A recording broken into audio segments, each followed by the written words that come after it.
My name is Corrine Daniels, and I'm with a company called Applied Ecological Services and Taylor Creek Nurseries. And our company has been doing growing of natives for over 30 years. I've actually been able to be part of that for about 25 years. So, had a little bit of done a lot of stuff the wrong way, and hopefully more of it the right way. Learned the hard way in some cases, and I'm hoping to help you avoid some of those hard learnings. I do want to congratulate you too in being recipients of the grant. You see here on your screen right now 5 of the 6 options you will be receiving.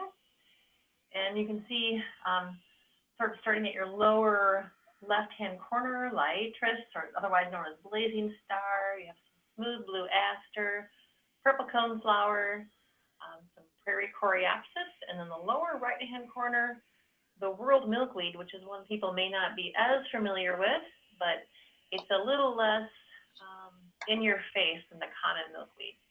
And also as an alternate, as a backup crop, just in case we have a failure, and I'll talk about that a little later. We do have Culver's root too, which is really gorgeous and some nice high nectar value. I just want to give you an overview too of what we'll be covering. We're going to talk very briefly, as Cynthia said, about growing plants from seed. Then we're going to move on to what I've termed transplanting. That is moving, you're going to receive small plugs, moving those small plugs up to a larger plug size. Then we'll talk about how to care for those plugs, and then how to go to the field when they're ready to go to the field, how to prepare the field. And then, of course, once they're out there, well, how the heck do I know if they're still there, if they made it? So it's species identification. We'll go along with that. And as your slide here says, it all started with a little seed.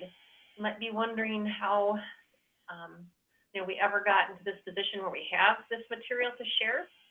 And that started with some remnant collections, very small quantities of seed that were collected from remnant prairies, in some cases remnant woodlands or remnant wet prairies. Took a small amount of seed, and then we grew them in a greenhouse, planted them out, got a little more seed, and so forth. And so what you're getting is the results, in some cases, many years of propagation. We do try to keep it as fresh and close to the wild as we can, but obviously that's a process involved with that. And that'll be really interesting maybe for some of you to just start kind of at the beginning. We are right now in the process of finishing up what we call stratification, and I like to think of that as fooling the seed. We're having the seed experience essentially a little mini winter in the greenhouse. So we'll get the seed nice and moist. We'll put it in a cooler, usually in some potting media or some germ mix. We'll let it be cold, preferably a freeze-thaw kind of situation for 4 to 8 weeks. Depends on the species, how long the treatment. Some are actually even up to 36 weeks, some as little as 2 weeks. And then once we've been through that process, we'll sow the seed. Usually you sow seed as deep as it is thick. We'll cover it with a layer of vermiculite or something like that will help hold in moisture but still transmit light. And then we'll put it in an environment that's essentially spring. So we'll give it a little extra lighting in the morning and again in the evening. Keep them in greenhouses, a nice high humidity environment, and we like to use bottom heat. Try to keep the soil nice and warm and moist, but the air temperature is cool like you have on a fine spring day. These are the temperatures that for your reference, if you choose to grow natives, these are the temperatures that we use. We find greater than this is just unnecessary. So these are the ranges. And I think many of you may have already received a copy of this PowerPoint, so you can have these temperatures to refer back to in the future if you choose to do your own growing from native seed. So what you're going to receive from us will be a plant that's already been through this process, and we transplant from that germinated little seedling that when we reach what's called the first true leaf stage. So everything that you're receiving is a dicot, and dicots or monocots, they all have these little cotyledons that emerge from the seed. And you can see in this image here, This is milkweed, and you can see that the little seedlings here, the cotyledons, the little green leaves, they're not true leaves. Some of them wearing kind of that little brown hat yet, which is essentially the outer casing of the seed. And these are not true leaves. These leaves actually are not vigorous or able to do much photosynthesis at all. So at this point, we only an extreme emergency situation would ever transplant it. Just far too stressful for the plant. We want to transplant when we hit the first true leaf stage. Now on this slide, you can see that at the base, the little cotyledons, those two matching leaves on either side of the stem, and then the next level up, the next leaf stage up, you can see some elongated leaves. Those are the true leaves, and we will transplant when we ideally just hit that true leaf stage. That's the ideal point at which it's least stressful for the seedling. What you will have received have been upshifted, we call it, to that size. And here too you see the little cotyledons. Any questions before we move on?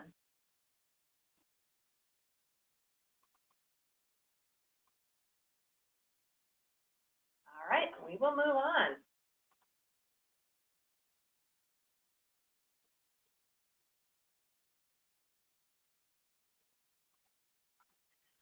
So this is the size of plug, a little plant that you're going to be receiving.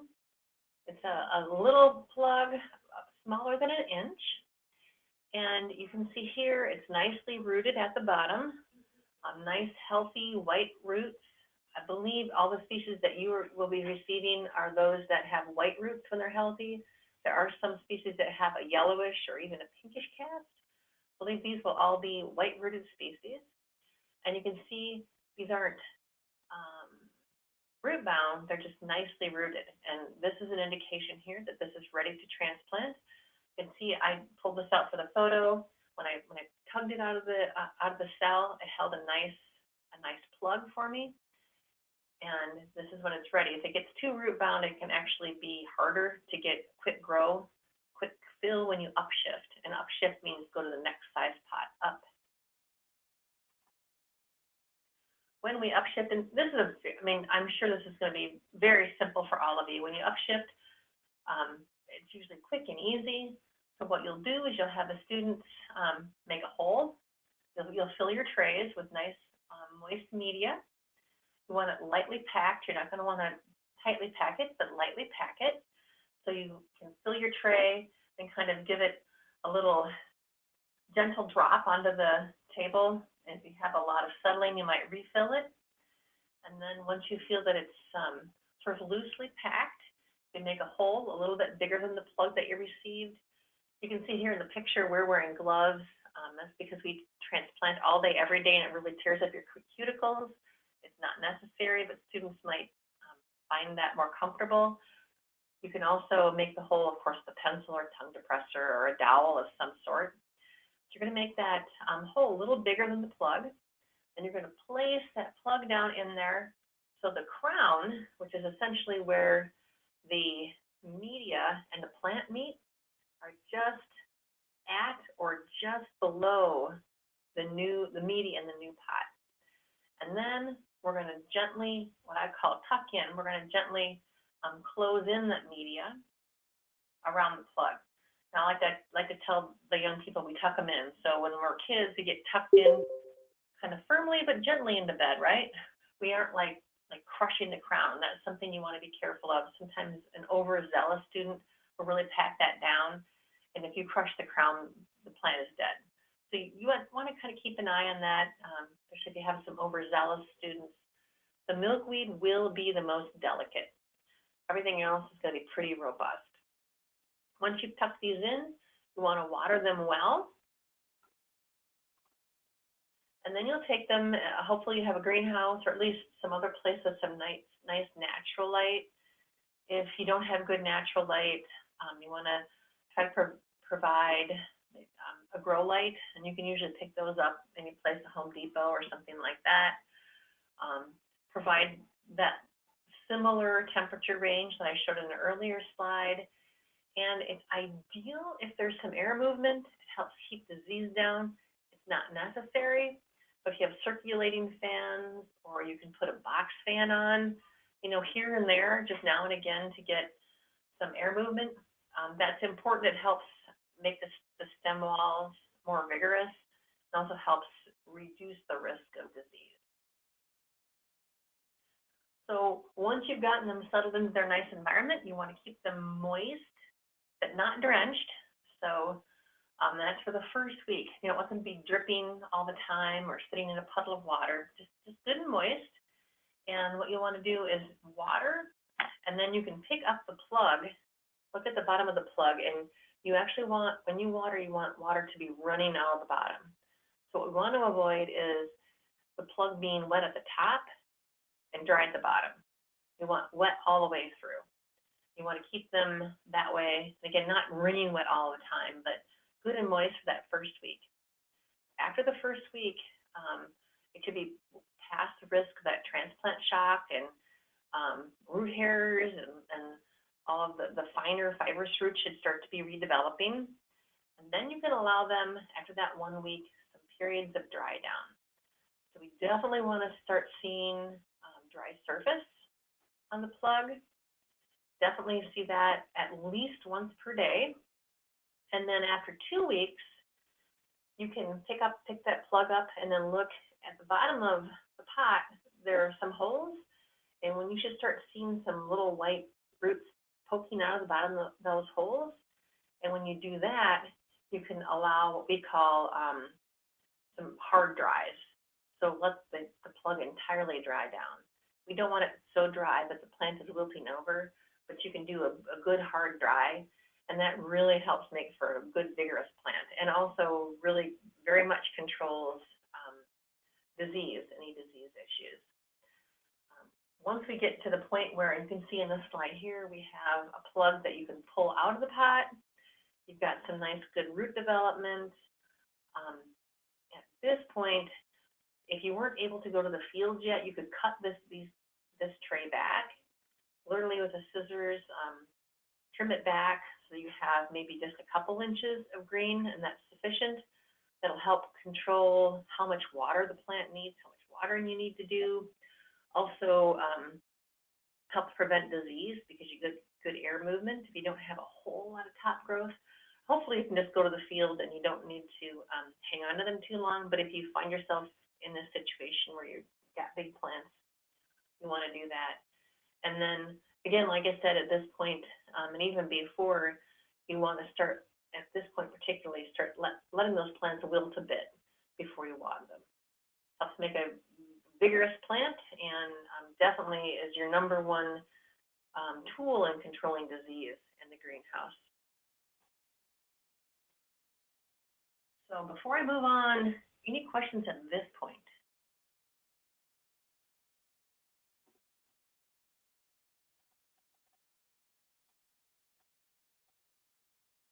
Okay. So when does it feel?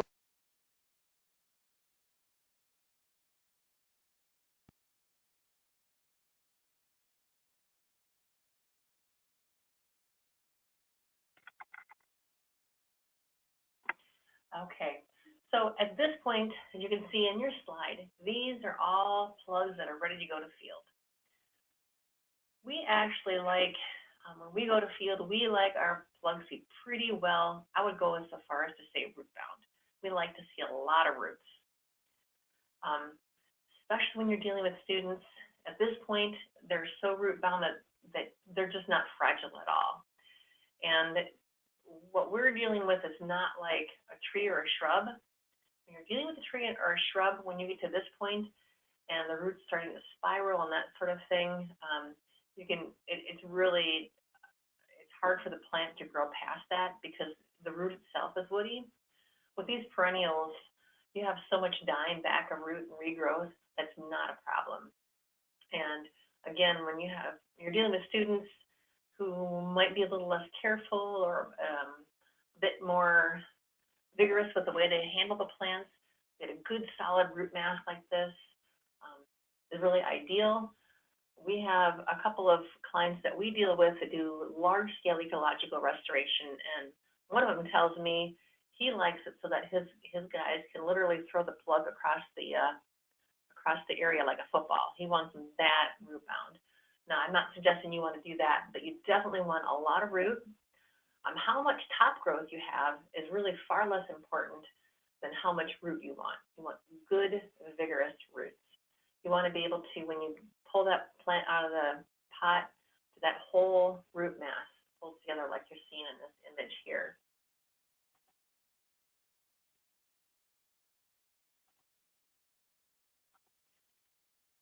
So now we're going to talk about the method of field planting and how to be sure that your site is ready. So obviously, and I know that you've already gone through this process of being selected for the grant, so you presumably have a good, appropriate site. All the species that have been selected here are appropriate for what we would call the mesic or mesic, sort of the middle ground to a little on the drier side or maybe even a little on the wetter side. All the species we picked are quite forgiving. And so as long as you're in what might be considered pseudo-normal ag ground, you should be in good condition. You do want to be sure you don't have tremendous weed pressure from the surrounding areas. If that's the case, weed control is going to be something you're going to want to take a good look at.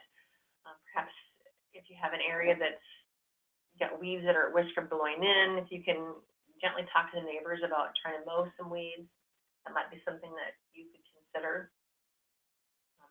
Early season, like you're already planning to do, is the best for field planting, although if you have water source, you can certainly plant July, August, and then another nice planting season is again in September. But of course, you'll be planting hopefully in the spring, and you'll have probably excellent success. So our process for field planting, and you might also have in your grant application and your communications talked about this is transplanting. You're going to want to cut back the surrounding vegetation, and like I talked about earlier, if you have a lot of top growth, you're going to want to cut back the plug on the top too, because you don't want to go to a field with a lot of top growth. That's stress on those roots.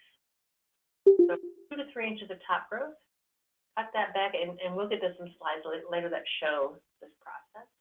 And dig that hole a little deeper and wider than the plug, and then the same process when you're transplanting, you're going to gently settle the plug into the hole so that the crown is at the soil level, flush with the top. You're going to tuck that in, you're going to water it, and then there will most likely be some shock. So it's very apt that the plant could look like it's died, and then most likely it's going to resprout. Especially if we go in with good, vigorous roots, we're going to have resprout. We will talk about monitoring too when we get in. So here you see one of our staff members is getting ready to plant, and we did this a little late season, but she cleared an area. We had quite a bit of tall, big blue stem and some other natives. Just with the scissors, you could use a string trimmer too, or even a mower if you're going into a big area. She cleared an area about at least 2 to 3 feet wide, so we have some nice area that's not shaded. You don't want a canopy. She's clearing that area with the scissors in this case, and you can see here that she's digging a nice hole. She's loosening the sod, and you can use a shovel to do that. You can use a little hand tool to do that, but you want to loosen that sod. So you want a nice non-packed area for these plants to go into. And she's going to make a hole a little bigger than the plug. You can see here she's done that, not a ton bigger, just a little bit bigger, just because you have so many plants to settle, you're not going to want to make them unnecessarily big. Then you can see here she's settling that in so that the top of the plug is at the surface of the soil there. And she's going to tuck it in just like we did before when transplanting. She's going to water it in well. And usually with this kind of planting, unless we get into droughty conditions, we don't come back and rewater and rewater. We'll water it really well once. and unless we're in droughty or very hot conditions, that's generally sufficient. And then you're going to also want to, in some way, mark the plants that you planted. It's remarkably difficult to find them again later, even though you think I've cleared this area and I've got, you know, even some bare earth. It's remarkably difficult. So I recommend getting some flags and write the common name on there, or a little short acronym, whatever abbreviation works for you, so you can come back. If you have handheld GPS, you might also, with some decent accuracy, maybe sub-meter. That's also very helpful. You can take some points for monitoring. Any questions at this point?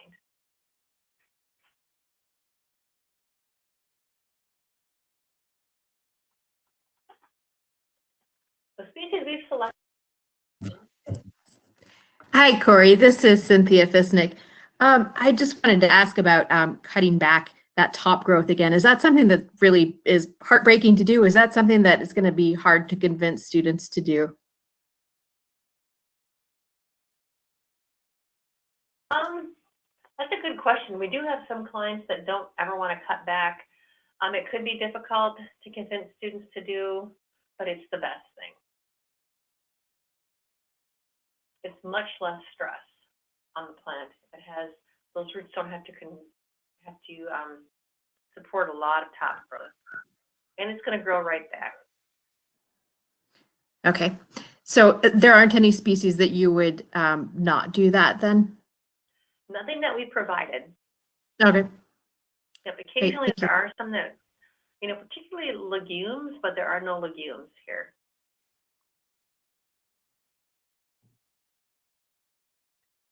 Any other questions?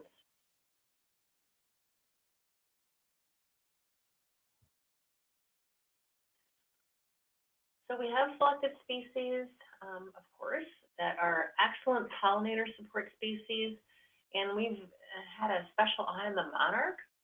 So everything that you're receiving is on the high nectar value list, sort of the pre-approved monarch list. So I hope you find that to be good news. I know we're excited about that. And of course, along with the monarch, that means milkweed. This year you are not getting, sorry for zooming past here. This year you are getting the Whorled milkweed. That's a low statured milkweed. And you can see in the image here that the leaves are very narrow. Now, when I was first exposed to this species as a monarch support species, I was really skeptical because of the narrow leaves, but actually they will be loaded with monarchs. They'll just work through a mass of these. The Whorled milkweed is one that's going to spread. It's clonal, so it might not throw out a ton of seed, but it's going to, over time, create a bigger and bigger colony and a nice big stand. It is like the dry prairie, the mesic prairie, the savanna. And as you can see, it's nice and low growing. It's not going to be in your face like the common milkweed that some people are maybe a bit more uncomfortable with. And some tips for identifying this species when you're out there. Again, mark it, and if you can GPS it, even better, but definitely flag it. When it's not in flower, it's going to look a little bit like, almost like little bitty pine trees out there. You can see how narrow those leaves are. It doesn't look like a milkweed that you'd expect to look like. Of course, if you're in doubt, you can snap off a stem and you'll get that milky sap that you expect in a milkweed. On the right of this slide, you can see those almost needle-like pods, very, very slender as compared to the common milkweed. Not warty at all, and this species is actually pretty hairless, quite smooth.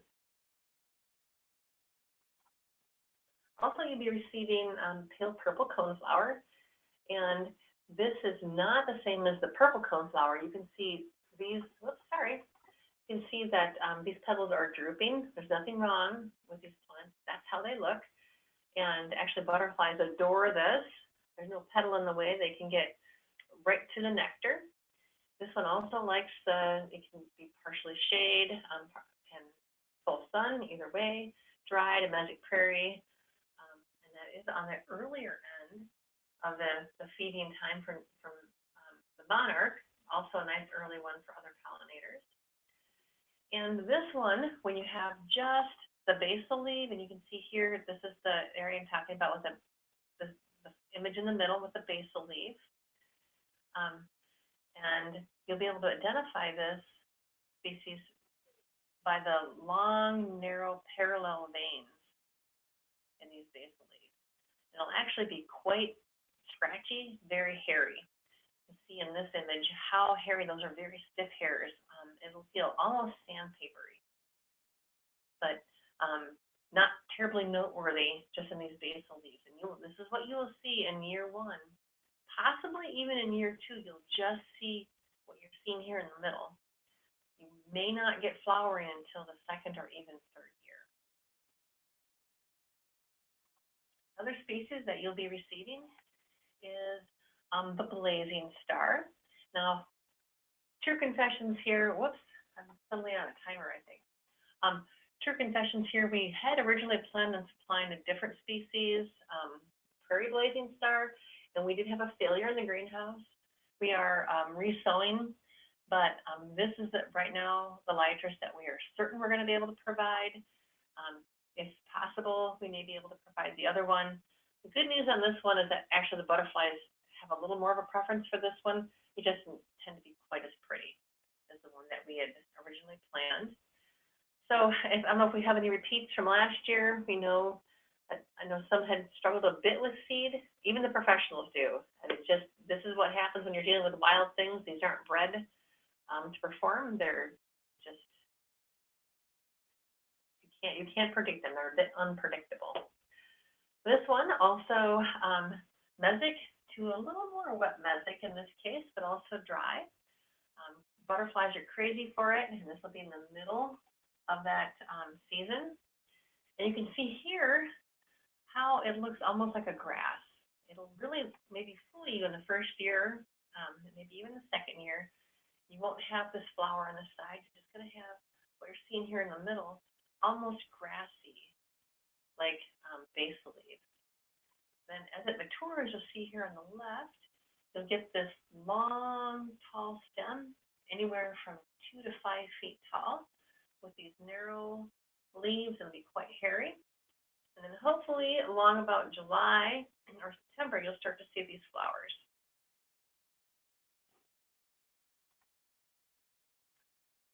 And we're offering you this year the smooth blue aster. And that's a pretty classic aster that you may be familiar with. It's got pretty waxy leaves, which we'll see in the next slide. Nice late season bloomer. And this one I would expect to probably bloom for you actually in the 1st year. This is what the leaves will look like in the basal leaves. The leaves at the bottom also have this shape.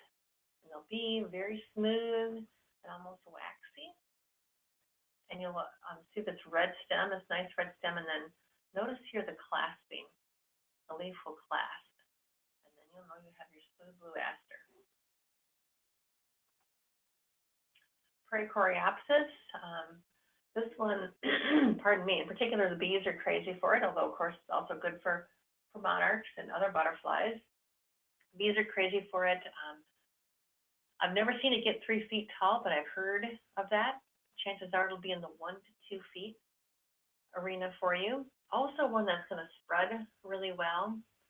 And you can see here in the next slide how you can identify it when there's no flower is this almost birdfoot looking divided leaf. And if you look closely, you can see this is going to be hairy. Not sandpapery scratchy, but have a little bit of a tooth to it in its feel. But this really classic sort of bird's foot shape. And then this is our sort of backup species. So if we end up being unable to provide any of the other ones I've already talked about, because again, growing things a little unpredictable when you're dealing with wild types, this will be the backup. Actually, a fantastic plant, and I'm actually wondering to myself now why we didn't include it in the first core species. But very high monarch and other pollinator nectar value. Super forgiving and actually happy in almost any setting, wet, dry, shade, sun. Um, it loves them all, and when it's in a mass, it's absolutely gorgeous. You can identify this, of course, through its very classic flower, but also see this whorl in the middle image. You can see there's a whorl of leaves on the stem. Sometimes the stem will be reddish, and it's see this whorl here, might be 5 to 7 leaves in this whorl, very toothed, usually elongated. Now, sometimes, especially in a younger plant, you'll see this more almost heart-shaped leaf. This is a young plant, and that's why it has just the one funny little flower. But that would be a little wider leaf and a very young plant. Any questions?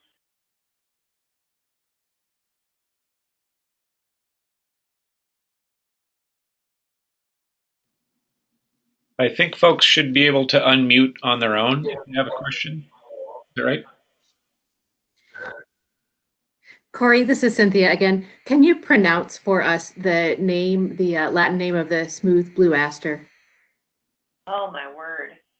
Symbiotrichum. I'm not trying to test you. And I, Symbiotrichum? well, tomato. Seriously, I mean, and even like Liatris, I call the gay feather the blazing star Liatris. Some people say Liatris. The milkweeds, Asclepias. I say, some people say Asclepias. In the industry, it's definitely tomato on these things. Right. Well, Latin is a dead language, so students can pronounce them the way they see fit. Oh, it was so much easier when they were just plain old asters. Right. That's right. They used to all be just Aster SP. If you couldn't tell them apart. No, and then they started with the genetic testing and realized that none of the New World asters that we think of asters are actually asters. They're all something else, not that closely related to the European aster. Right. So as we're gathering our thoughts and maybe thinking about questions that could be, you might be interested in seeing your timeline. I see a texted question here from Sean. Is it okay to incorporate lupin and butterfly weed with these as well? Oh, yes, absolutely. And lupin, Sean, I don't know if you have lupin or lupin seed, but if you've tried to plant it at that site a couple times and aren't having success, I suggest moving on to a new site. Of all the species that we deal with, it's one of the top ones that people struggle with. It just likes the setting that it likes. It's not that forgiving. Corey, this is Craig. I'll ask a question. In terms of the type of vegetation that is already there when you field transplant, what do you want people to avoid? What's the worst, what are the most types of existing vegetation that will be most difficult for these plugs to compete with? Thick, heavy stands of goldenrod. Of course, obviously, thistles are bad, but anything that's another broadleaf, it's a really thick stand. Yeah, it could be tough competition. Probably select the grassier areas of the planting.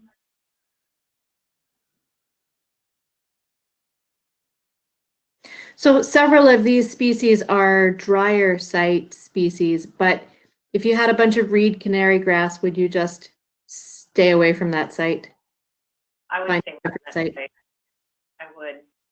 Yeah. Or get some good weed control beforehand, but that one's very challenging to deal with. So you wouldn't try to make these natives compete in a site that already had reed canary grass?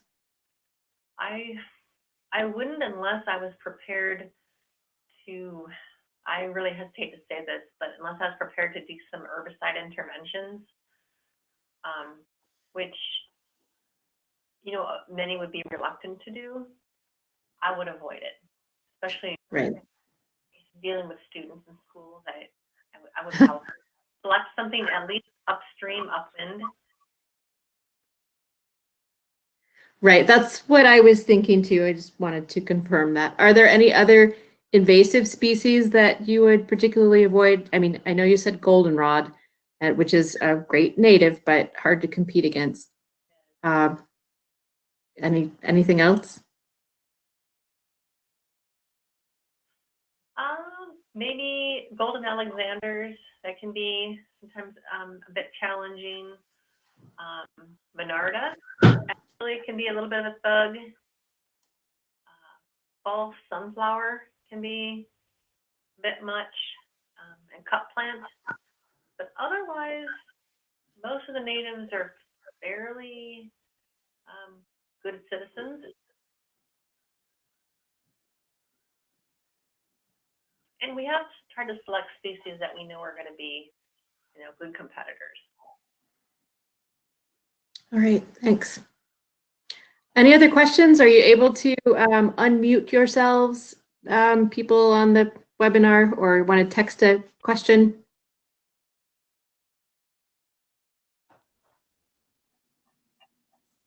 Corey, I'll throw in another question. If there was a bare area, like they used herbicide or tillage, or maybe it was a former crop ground, and you're just transplanting the plugs, other things are going to grow in between them.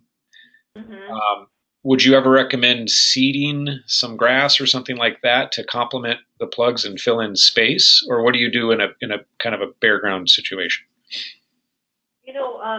Interseeding with oats, just plain old seed oats, is a good strategy. You can also, if you just want to do some mulching, that's also effective. Like with clean straw. But seed oats are a really nice companion planting. And would you ever mow? If you had to mow the area, can you mow the forbs you transplanted later in the season, or do you need to avoid that? You can mow. I would give them 4 to 6 weeks. Make sure that, and if you go back to where you planted and give a few of those new plugs a good tug to make sure that the mower is not going to pull them out. But in 4 to 6 weeks, they ought to be rooted in well enough to mow. Okay. And I just have one more question. Is how high would you recommend tillage to just start with a fresh, clean slate of soil as opposed to just mowing down low or even herbicide spraying? When would I recommend that? Yeah, or would you ever recommend tillage, or would you try to avoid that? I would try to avoid that because there's no end to the weed seed bank unless you already have a lot of nasties there. I'd avoid it. My experience is anytime you turn over the soil, it's just more weed seed, never ending weed seed.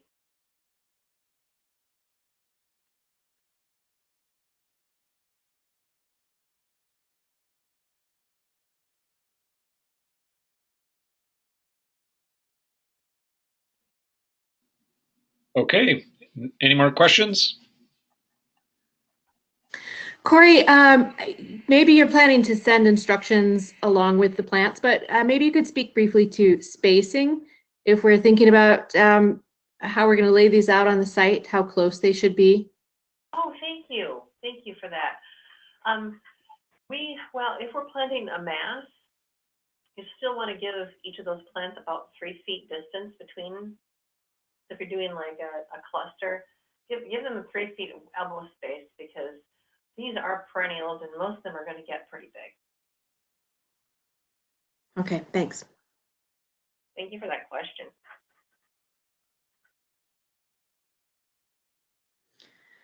And also, how much do you want to baby them when you put them in the ground?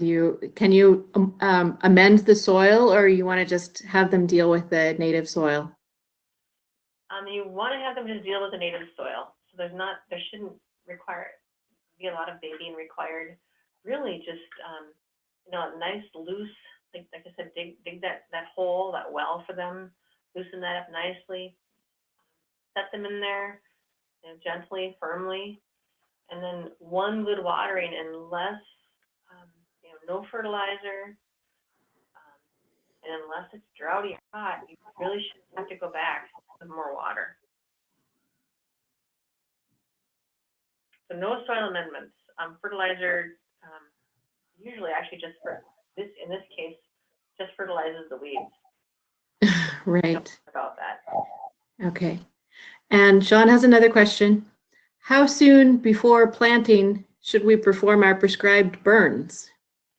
If you're in a burning rotation, you could do that in the fall. It would be okay. Okay, but if they're going to burn before they plant? How soon before? Oh, I'm sorry, I misread that. You could do it the day before. That would be fine. Huh. There's no problem with that at all.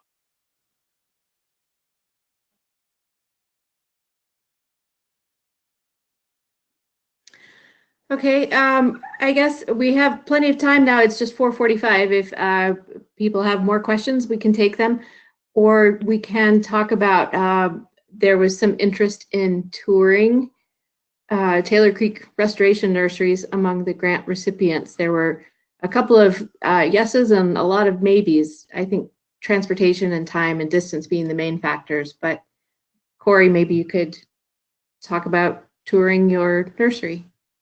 Oh, we'd absolutely love to have people come visit us. We are in southern Wisconsin, Broadhead, which is about 45 minutes due south of Madison, near the state line. And really, any time of year is an interesting time of year to visit. I would, you know, if you want to see us in action in the greenhouse, already here middle or end of March, we're going to be pretty busy there. If later in the season is of interest, closer to the end of school, that'd actually be an excellent time to walk the fields a little bit and see what we have going on there. You can tour our seed facility and see hundreds of species of native seed, which can be pretty interesting. And you just reach out and let me know, and we're very happy to arrange that. And the group size, we can split you into several groups and spend some good time with you.